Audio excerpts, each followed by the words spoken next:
రే ఏంట్రా ఇంత ఎండలో కూర్చొని రెస్ట్ తీసుకుంటున్నారు? మిమ్మల్ని ఎక్కడని వెతకను? రేపు నాకు కవితకి పెళ్ళి, వచ్చి బాగా తిని మమ్మల్ని ఆశీర్వదించి వెళ్ళండి.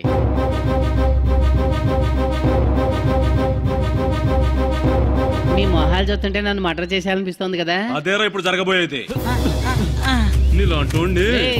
ఆగండ్రా. పుసుక్కున కోపం పొడుచుకొస్తుంది. మీ ఫ్రెండ్ కోసం ఒక్క పనైనా చేశారా? నన్ను చంపడానికి ధైర్యం ఉంది, ప్రేమికులు కలపడానికి ధైర్యం లేదా? నిలదీసి ప్రశ్నిస్తే తలదించుకోండి. కవిత,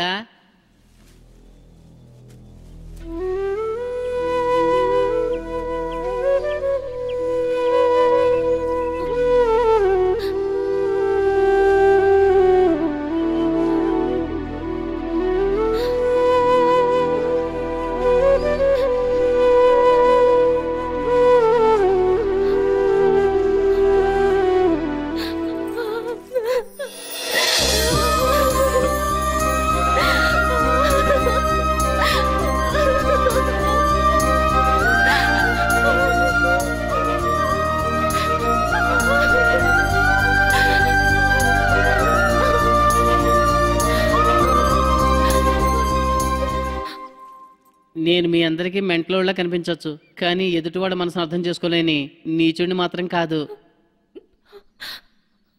కవిత మనసులో ఎవరున్నారో మీకంటే నాకు బాగా తెలుసు.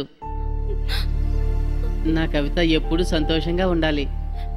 అది నీ వల్లే సాధ్యమవుతుంది. ఈ పరిస్థితుల్లో మీరు మా నాన్న కళ్ళల్లో పడ్డారంటే మిమ్మల్ని ఇద్దరిని అలాగే నిలబెట్టి కాల్చి బూడి చేస్తారు. మా నాన్నకి ఈ విషయం తెలియటానికి ముందే మీరు ఎక్కడికైనా వెళ్ళిపోయి సంతోషంగా ఉండండి. వినోద్, ఒక్క నిమిషం. మా కవితకి ఉప్పు బస్తా అంటే చాలా ఇష్టం. నీకు ఉప్పు బస్తా మోయడం తెలుసా?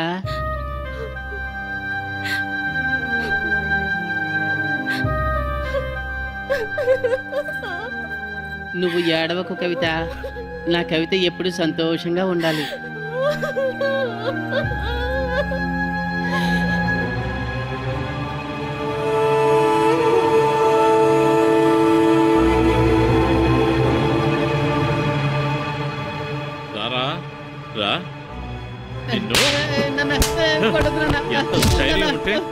నిన్ను నరికి పోగులెట్టాలన్నా వాళ్ళల్లో ఎవరు బతికుండానికి వీల్లేదు.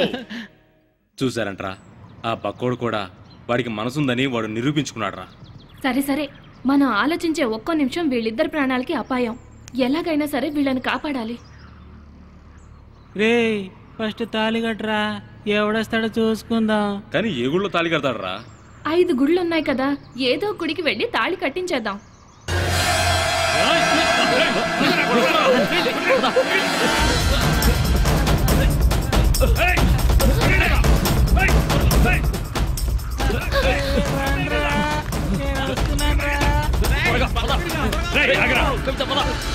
ఎక్కడ పోతున్నారా చెప్పరా? ఏ చేత ఏంట్రా నిక్కుతున్నా? ఏంట్రా పిచ్చోళ్ళ ఎక్కడికి వెళ్తున్నారా? ఏంట్రా చెప్తావా కుమ్మేమంటావా? నిన్ను తర్వాత చూస్తున్నా. నేను అనుకున్నట్టే జరిగింది. కూడని చెప్పేలోగా నెట్టేశారు కదరా.